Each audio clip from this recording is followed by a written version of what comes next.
اعوذ باللہ من الشیطان الرجیم بسم اللہ الرحمن الرحیم۔ جب تک نبی کریم صلی اللہ علیہ وآلہ وسلم نے اپنی نبوت و رسالت کا اعلان نہیں کیا تھا، اس وقت آپ صلی اللہ علیہ وآلہ وسلم مکہ میں ایک عقل مند و دانشور، صادق و امین اور اچھے انسان سے جانے جاتے تھے۔ جب آپ صلی اللہ علیہ وآلہ وسلم نے اپنی نبوت کا اعلان کیا تو لوگوں نے آپ کو جادوگر اور بہت ہی غلط الفاظ سے مشہور کرنے کی کوشش کی تاکہ لوگ آپ صلی اللہ علیہ وآلہ وسلم کے قریب نہ آئیں اور آپ کی باتیں نہ سنیں، مگر اللہ تبارک و تعالیٰ نے جن کے دلوں کو ایمان کی روشنی سے منور کرنے کا فیصلہ کر لیا تھا، ان حضرات کو اس کا کوئی اثر نہیں ہوتا، بلکہ تکلیف و مشقت برداشت کر کے آپ صلی اللہ علیہ وآلہ وسلم کے پاس تشریف لاتے تھے اور جلوہ انور ربانی سے اپنے دلوں کو منور کر کے جاتے تھے۔ کفار و مشرکین جب نبی اکرم صلی اللہ علیہ وآلہ وسلم کے کسی معجزے کا مشاہدہ کرتے تو اسے قبول کرنے کے بجائے یہ کہتے کہ یہ ایک جادو ہے جو ابھی ختم ہو جائے گا۔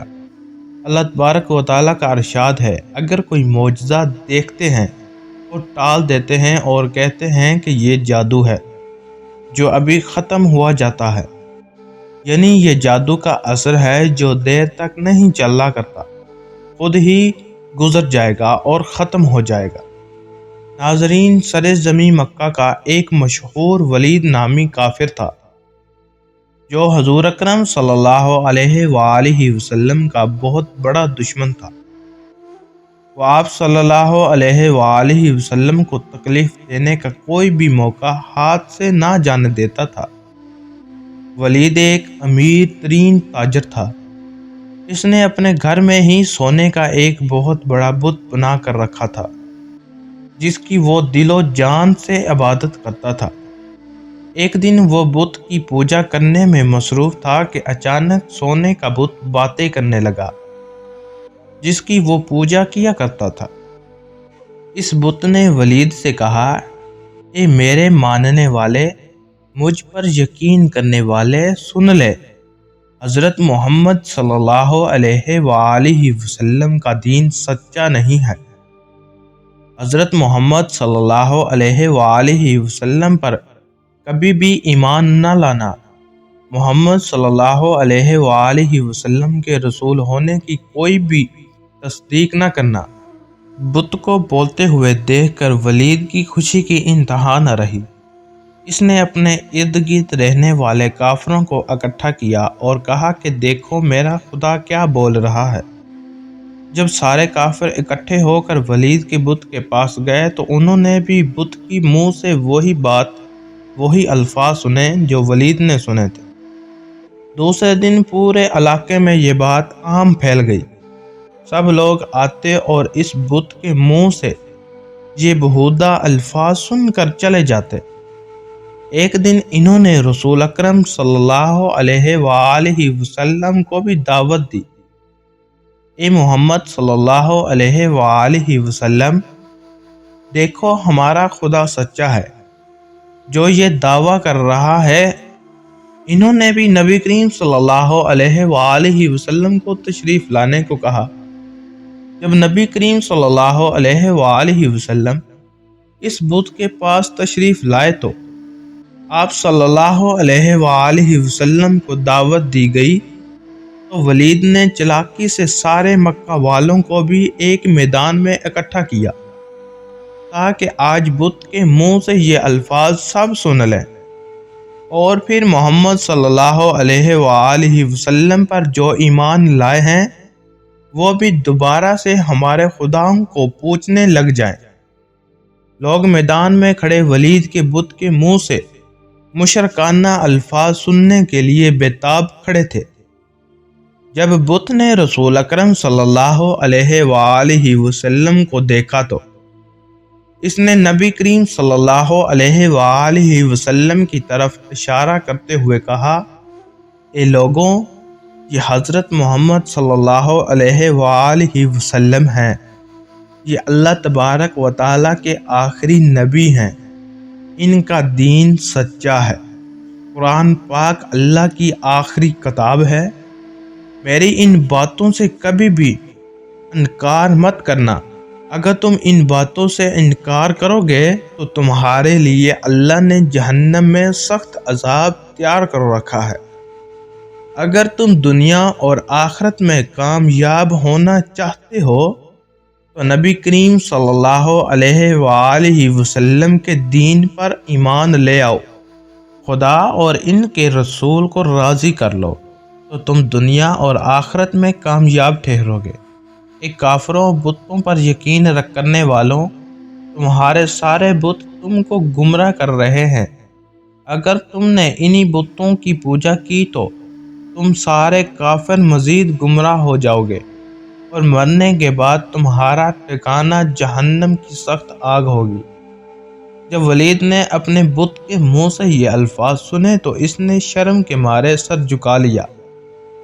ولید کو اپنے بت پر اتنا غصہ آیا کہ اس نے غصے میں آ کر بت کے ٹکڑے ٹکڑے کر دیے۔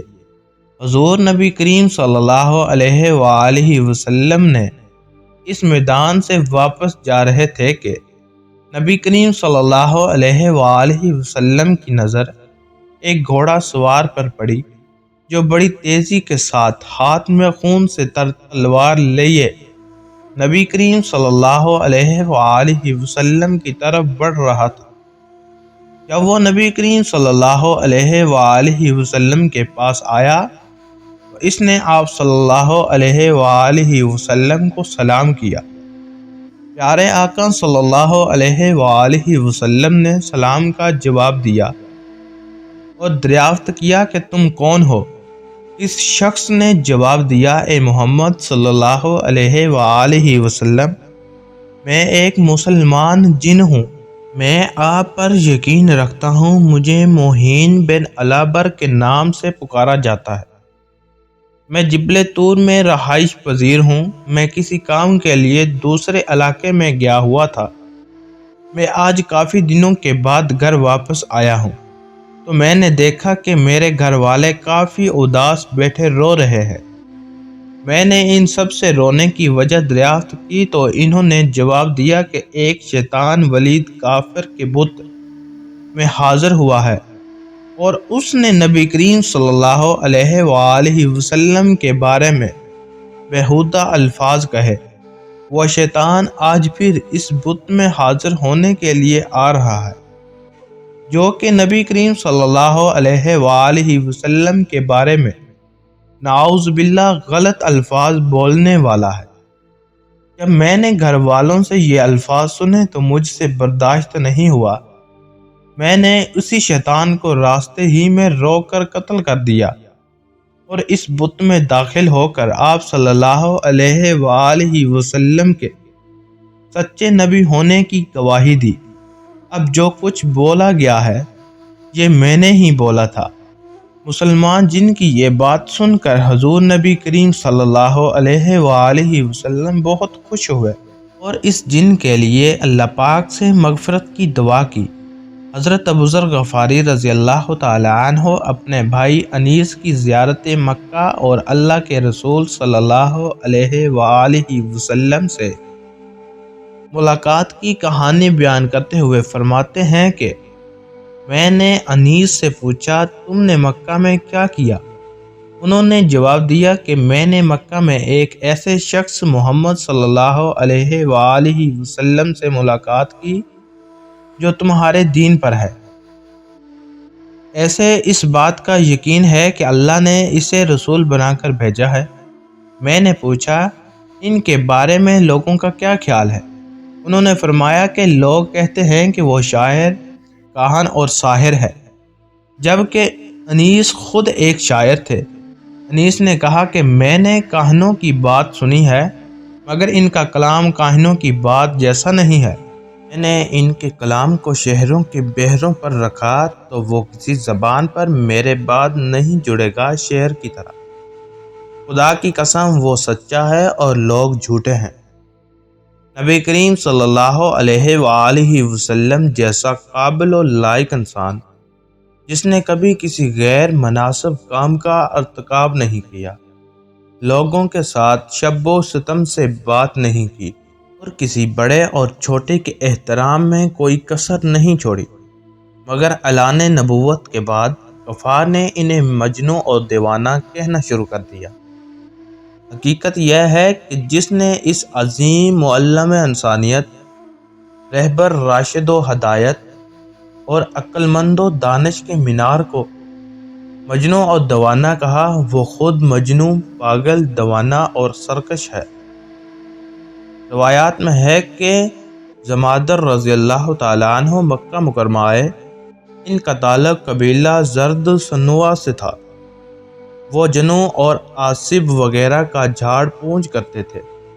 انہوں نے مکہ کے چند بے وقوفوں کو یہ کہتے ہوئے سنا کہ محمد صلی اللہ علیہ وآلہ وسلم مجنون ہے، کہا کہ میں اس شخص کو دیکھوں، شاید اللہ ان کو میرے ہاتھ سے شفا عطا فرمائے۔ وہ فرماتے ہیں کہ انہوں نے ان سے ملاقات کی اور کہا، اے محمد صلی اللہ علیہ وآلہ وسلم، میں جنوں کو جھاڑتا ہوں اور اللہ تعالیٰ میرے ہاتھ سے جس کو چاہتا ہے شفا دیتا ہے، تو کیا آپ کی خواہش ہے کہ میں آپ کی جھڑوائیں؟ پھر اللہ کے رسول صلی اللہ علیہ وآلہ وسلم نے فرمایا، سب تعریفیں اللہ کے لیے ہیں، ہم اسی کی ذات کی تعریف میں رتب الشان ہیں اور اسی سے مدد طلب کرتے ہیں، اور جسے اللہ تعالیٰ چاہے ہدایت دے اسے کوئی گمراہ نہیں کر سکتا، اور جسے اللہ گمراہ کر دے اسے کوئی ہدایت نہیں دے سکتا۔ میں شہادت دیتا ہوں کہ اللہ کے سوا کوئی معبود نہیں، وہ یکتا ہے اور اس کا کوئی سانجی نہیں، اور محمد ان کے بندے اور رسول ہیں۔ اب حمد و شہادت کے بعد چاہوں کہو، اور فرماتے ہیں کہ انہوں نے کہا کہ آپ اپنے ان کلمات کو پھر سے کہیں۔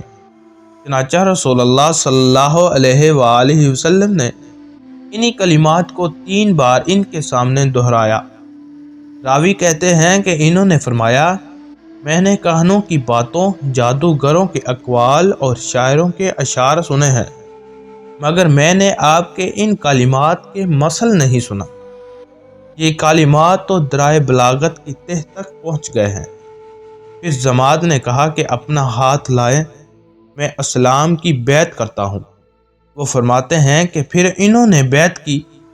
پھر اللہ کے رسول صلی اللہ علیہ وآلہ وسلم نے فرمایا، اور میں تمہاری قوم کی بھی بیعت لیتا ہوں۔ انہوں نے کہا، ہاں، میری قوم کی طرف سے بھی ہمیں برائیوں سے بچنے کی اور نیک اعمال کرنے اور پیارے نبی کریم صلی اللہ علیہ وآلہ وسلم اور ان کی آل سے بے پناہ محبت عطا فرمائے۔